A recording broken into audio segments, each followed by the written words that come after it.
اور کیا یہی وہ آخری کارڈ ہے جس کے بارے میں بانی پی ٹی آئی کے حوالے سے بہت سی خبریں گرم تھی؟ ان سب چیزوں پہ بات کرنے کے لیے آج اسلام آباد اسٹوڈیوز میں ہمارے ساتھ موجود ہیں senior court reporter journalist Saqib Bashir صاحب، مگر ہمیں ویڈیو لنک پہ جوائن کیا ہے پاکستان تحریک انصاف کے رہنما عامر مغل اور حکمران جماعت مسلم لیگ نون کے رہنما جناب علی گوہر بلوچ صاحب۔ تو عامر مغل صاحب آپ کی طرف ہی آتے ہیں، یہ کیا ہوا ہے؟ آج اڈیالہ جیل میں ملاقات تو ہوئی ہے بشرا بی بی کی، اور آپ کے قائدین کی بھی ہوئی ہے، بیرسٹر گوہر علی اور عمر ایوب نے بھی پریس ٹاک تو کی ہے، مگر شاید توشہ خانہ 2 کے دوران جو باتیں بانی پی ٹی آئی سے ان کی ہوئی ہیں ابھی تک ان کے بارے میں کچھ سامنے نہیں آیا، تو کیا کہیں گے اب پی ٹی آئی کیا کرنے جا رہی ہے؟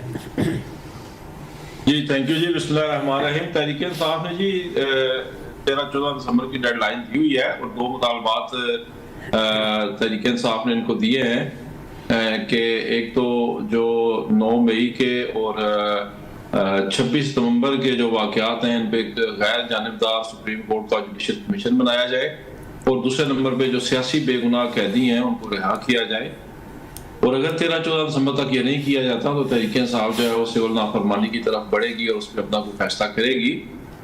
دیکھیں ہمارے پاس مطیع اللہ جان صاحب کوئی راستہ نہیں چھوڑ رہی ہے گورنمنٹ، ایک ناجائز قابض رجیم جس نے اس ملک پہ ایک خون آشام چمگادڑ کی طرح قبضہ جما رکھا ہے، ہر ادارے کو یہ فتح کرتے جا رہے ہیں۔ پارلیمان کو انہوں نے 8 فروری کو فتح کیا اور سپریم کورٹ کو 21 اور 22 اکتوبر کی درمیانی رات کی تاریکی میں، جس طرح 8 اور 9 فروری کی رات کی تاریکی میں انہوں نے پارلیمان فتح کی تھی بندوق کی نوک پہ۔ عامر مغل صاحب آپ نے اصل میں سول نافرمانی کی جو بات کی اور 2 مطالبات کا حوالہ دیا، مجھے یہ بتائیں کہ یہ جو 26 نومبر کو واقعہ ہوا ہے اس حوالے سے تو آپ کی پارٹی کی طرف سے تصدیق ہو چکی ہے کہ 12 لوگ ہلاک ہوئے ہیں، تو اب مزید کیا چاہتے ہیں آپ؟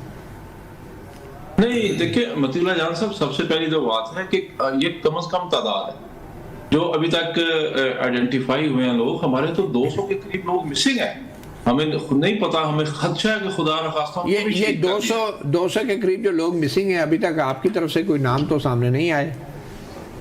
نہیں، اس میں سے میکسیمم نام ہم پیش کر چکے ہیں، میں ابھی تھوڑی دیر میں آپ کو شیئر کر دیتا ہوں، یہ پروگرام ختم ہوتا ہے تو میکسیمم نام شیئر کرتے ہیں۔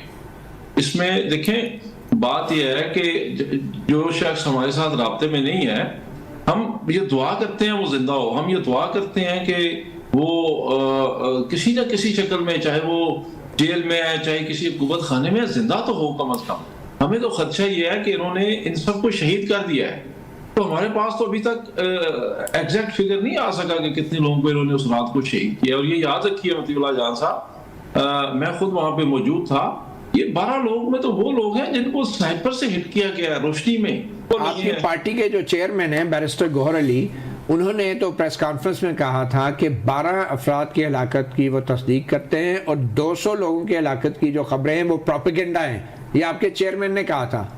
اب کوئی نئی پوزیشن ہے آپ کی؟ نہیں، ایگزیکٹ وہی پوزیشن ہے۔ دیکھیں ہمیں خدشہ ہے نا، جو غائب ہے کدھر ہے؟ ہم تو دعا کرتے ہیں وہ زندہ ہوں، ہم تو دعا کرتے ہیں کہ خدا نہ خواستہ ان کو شہید نہ کر دیا گیا۔ تو ان کے لواحقین سامنے کیوں نہیں آ رہے؟ ان کے لواحقین کیوں نہیں سامنے آ رہے؟ اگر وہ ڈیڈ ہیں یا وہ جو بھی صورتحال ہے وہ سامنے کیوں نہیں آ رہے؟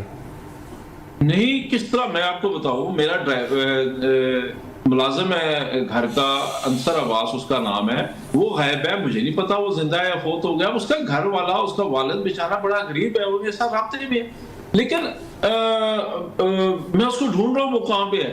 سر بے تحاشا لوگ ہیں، انہوں نے ایک کنفیوژن کیوں پھیلائی ہوئی ہے اتنے زیادہ لوگوں کو اریسٹ کرنے کی اور پھر ان کے چلان عدالتوں میں پیش کرنے کی اور ان کو عدالتوں میں پیش کرنے کی، آج تک ان کو عدالتوں میں پیش کیا جا رہا ہے۔ اس لیے انہوں نے اتنی زیادہ کنفیوژن پھیلائی ہوئی ہے کہ نہ ایگزیکٹ فگر۔ دیکھیں ہر شخص یہ اس کوشش میں ہے کہ میرا پیارا چلے، بے شک ان کے قبضے میں ہے، بے شک ان کی قید میں ہے، لیکن وہ زندہ تو ہونا۔ تو یہ مطیع اللہ جان صاحب بہت بڑا ظلم ہے یہ اس وقت جو پاکستان کی عوام کے ساتھ کیا گیا ہے، سریعام دن دہاڑے اسلام آباد فیڈرل کیپٹل میں سر یہ ظلم کیا گیا ہے، تو ہمیں تو گولیاں دن کی روشنی میں لگنا شروع ہو گئی تھی۔ چلیں ٹھیک ہے،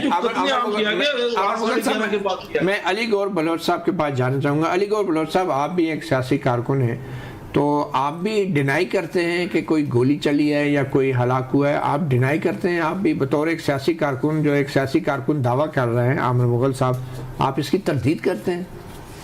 بسم اللہ الرحمن الرحیم۔ دیکھیں، پہلی بات تو یہ ہے کہ میں یہاں سے بات سٹارٹ کروں گا کہ مغل صاحب نے بات کی ہے کہ کمیشن بنا دی۔ پہلی بات تو یہ ہے کہ جب بھی یہ پاکستان کے اوپر یلغار کرتے ہیں اور پرتشدد احتجاج کی جو روایت ان کی پارٹی نے ڈالی ہے وہ اس پہ ثابت قدم ہے، اور جب سے مطلب ہے کہ یہ لوگ سیاست میں ایکٹیو ہوئے ہیں تو انہوں نے، میں تو سمجھتا ہوں کہ یا تو کوئی منت مانی ہے یا کوئی ایسی قسم اٹھائی ہوئی ہے کہ ہم نے جب بھی احتجاج کرنا ہے، پرتشدد کرنا ہے اور پاکستان کی اینٹ سے اینٹ بجانی۔ لیکن آپ کی بات تو تشدد کا الزام ریاست پہ ہے، حکومت پہ ہے، گولی چلانے کا الزام ہے۔ ان کا ہے نا، ظاہر ہے وہ کہتے ہیں نا کہ چور بھی کہے چور چور، وہ پھر الزام تو ہم پر لگائیں گے۔ اچھا دیکھیں بات یہ ہے، آپ یہ بتائیں عامر مغل صاحب، آپ ایک سیاستدان ہیں، آپ یہ بتائیں کہ آپ کے نزدیک کوئی ہلاکتیں ہوئی ہیں یا نہیں ہوئی؟ تھوڑا سا وضاحت کر دیں، پھر آپ بے شک بتائیں ہلاکتیں ہوئی ہیں یا نہیں ہوئی؟ بالکل ہوئی ہیں جی، اور ان کے نہیں، میں علی گور صاحب سے پوچھ رہا ہوں، علی گور صاحب۔ تین وفاقی وزیر تسلیم کر نہیں، علی گور صاحب پلیز جی۔ ہاں جی، دیکھیں بات یہ ہے کہ ہلاکتیں جو یہ کہتے ہوئی ہیں، ہمیں تو کوئی ایسا ایک بھی ابھی تک بھی کوئی ایسا میڈیا پہ بندہ نظر نہیں آیا کہ جس نے کہا ہو کہ جناب یہ ہمارے گھر میں یہ شہادت ہو گئی ہے اور ہم اس پر احتجاج کر رہے ہیں اور یہ ہماری پوسٹ مارٹم رپورٹ ہے۔ یہ حکومت نے انویسٹیگیٹ کر کے، حکومت نے انویسٹیگیٹ کر لیا کہ کوئی ہلاکتیں نہیں ہوئی، ابھی نہیں کیا؟ نہیں، منظور اللہ جان صاحب کس کا بیان مانے؟ جو کوئی کہتا ہے 500 ہوئی، کوئی کہتا ہے 700 ہوئی، کوئی کہتا ہے 150 ہوئی، آپ کہتے ہیں بالکل نہیں ہوئی، آپ کہتے ہیں بالکل نہیں ہوئی، آپ کیا کہتے ہیں؟ دیکھیں، ہم تو بات کریں گے، ہم تو اس بات پہ یقین کریں گے، بالکل تسلیم کریں گے۔ ظاہر ہے کہ جب آپ ہزاروں لوگ لے کر حملہ آور ہوں گے تو وہاں پر کوئی حادثہ رونما ہو سکتا ہے، اس کی پاسبلٹی ہے۔ ظاہر ہے کہ جب حادثہ رونما ہوتا ہے تو اس وقت پھر نقصان ہونے کا تو خدشہ ہوتا ہے، لیکن اتنا مجھے پتا ہے کہ ریاست نے انتہائی اور حکومت نے ذمہ داری کا ثبوت کیا ہے۔ جو یہ لاشوں کے اوپر سیاست کرنا چاہتے تھے وہ ان کو موقع نہیں ملا، اب بھی ان کا وہی پروپیگنڈا ہے کہ لاشیں ملیں گی تو موقع ملے گا نا۔ دیکھیں علی گور صاحب، لاشیں ملیں گی تو موقع ملے گا کسی کو۔ دیکھیں، اور دوسری بات یہ ہے کہ اگر کوئی اس قسم کا حادثہ ہوا بھی ہے تو اس کا کیا ثبوت ہے کہ وہ ان کی گولیوں سے ہوا ہے یا ان کی گولیوں؟ یہ بھی ایک بڑا اہم سوال۔ تو آپ یہ سمجھتے ہیں کہ کمیشن بننا چاہیے؟ کمیشن بننا چاہیے، آپ یہ کہہ رہے ہیں؟ آپ نے یہ دیکھا ہے 2 گروپوں کی لڑائی ہوتی ہے، بعض اوقات یہ بھی ہوتا ہے کہ وہ اپنے بندے خود مار دیتے ہیں۔ بہرحال تحقیقات ہونی چاہیے علی گور صاحب۔ میں نے کہا کہ وہ دوسرے لوگوں کے اوپر مقدمہ بنانے کے لیے اپنے بھی بندے تو مار دیتے ہیں، آپ نے سنا ہوگا۔ لیکن میں یہاں پر یہ ضرور کہوں گا کہ اگر جو شہادتیں ہوئی ہیں ان کی وضاحت کریں، ان کی قاعدہ لسٹ کریں اور ان کو کسی فورم کے اوپر ثابت کریں۔ اور دوسری بات یہ ہے کہ ہر دفعہ کہتے ہیں کہ آپ دیکھیں دھرنوں میں جب گئے تو پی ٹی پی کے اوپر حملہ آور ہو گیا، اور اس وقت انہوں نے مطلب کتنا ہنگامہ برپا کیا۔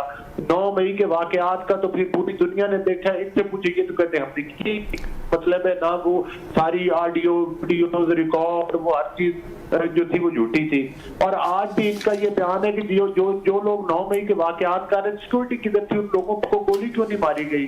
آج یہ کہتے ہیں کہ ہم جب یہ کے پی کے سے چلے اور کہتے تھے کہ ہم تو اسلام آباد کی اینٹ سے اینٹ بجائیں گے، گولی کا جواب گولی سے دیں گے، اور ساتھ ہی ہم سر پہ کفن باندھ کر آ رہے ہیں، تو یہ پرامن احتجاج کرنے والے یہ باتیں کرتے ہیں کہ ہم سر پہ کفن باندھ کر آ رہے ہیں اور سوال یہ پیدا ہو رہا ہے کہ 2 متضاد دعوے نا، نون لیگ کہہ رہی ہے کہ کوئی گولی نہیں چلی، کوئی ہلاکتیں نہیں ہوئی، اور پی ٹی آئی کہہ رہی ہے 12 کی وہ کہہ رہے ہیں تصدیق ہے، باقی لوگ لاپتہ ہیں بڑی تعداد میں۔ اس میں بنیادی جو انفارمیشن ہے یہ معلوم نہیں ہو رہا کہ کتنے لوگ گرفتار ہیں اور عدالتوں میں کتنے لوگوں کو پیش کیا جا رہا ہے، اور کیا یہ ممکن ہے کہ جو لوگ لاپتہ ہیں، اب جیسے کہ پی ٹی آئی دعویٰ کر رہی ہے کہ 200 لوگ لاپتہ ہیں، ان میں سے بڑی تعداد میں لوگ یا تو گرفتار ہوں یا کہیں زخمی پڑے ہوں یا ان میں سے کوئی ہلاک ہوا ہو، کیا تو اس کنفیوژن کو کون دور کر سکتا ہے؟ میرا خیال میں تھوڑا سا شاید ٹائم اس میں لگے گا. اس کی وجہ یہ ہے کہ جو ملزمان اسلام آباد کی عدالتوں میں پیش ہو رہے ہیں وہ بھی تقریباً 900 سے زائد ہے جن کو پیش کیا جا چکا ہے. اسی طرح راولپنڈی کی جو ATC عدالت ہے وہاں پہ بھی 1000 سے تقریباً زائد جن کو پیش کیا گیا ہے. اٹک، چکوال اور جیلم سے بھی تھا تعلق. اور شروع میں جیسے ہی ملزمان آتے ہیں فار ایگزامپل 80 لوگوں کو وہ لائے اور ان کے چہرے ڈھانپ کے لایا جاتا ہے تو وہ کہتے ہیں ہم نے ان کی شناخت کریٹ کرنی ہے. تو عدالت کہتی ہے ٹھیک ہے جی ان کو جیل میں لے جائیں 14 دن. وہ تو سنا ہے کہ بسوں سے اتارتے بھی نہیں اور عدالت اندر سے ان کو ریمانڈ کر دیتی ہے. آج بلکہ اسلام آباد ہائی کورٹ نے ایک کوشچن بھی اٹھایا کہ یہ کون سا طریقہ کار ہے. جج صاحب کوئی ریزننگ نہیں دیتے, کوئی وجوہات نہیں ہے. ایک بندے کا اگر شناخت کریٹ 2-3 دنوں میں ہونی ہے, اب 14 دن پھر 14 دن 1 منتھ کے لیے اس کو بغیر اس کے رکھ دیتے ہیں اور بعد میں پتہ چلتا ہے اس بندے کا ملوث ہی نہیں ہے تو اس کو اگر آپ نے ڈسچارج کرنا ہے تو جو 1 منتھ وہ جیل میں رہا ہے وہ کس کھاتے میں جائے گا. تو وہ ابھی جو میرے خیال میں جو لسٹیں ہیں وہ آ رہی ہیں, ملزمان پیش ہو رہے ہیں. PTI کی جو لیگل ٹیم ہے میری ان سے بھی بات ہوئی اور پراسیکیوشن سے بھی راولپنڈی میں یا اسلام آباد میں وہ سب کی لسٹیں آ رہی ہیں. اب PTI کے لوگ جن جن علاقوں سے آئے ہوئے تھے وہ ان کو پتہ ہے اور وہ ٹیلی کریں گے لسٹیں اور ان میں سے پھر پتہ چلے گا کہ کوئی مسنگ ہے یا نہیں ہے.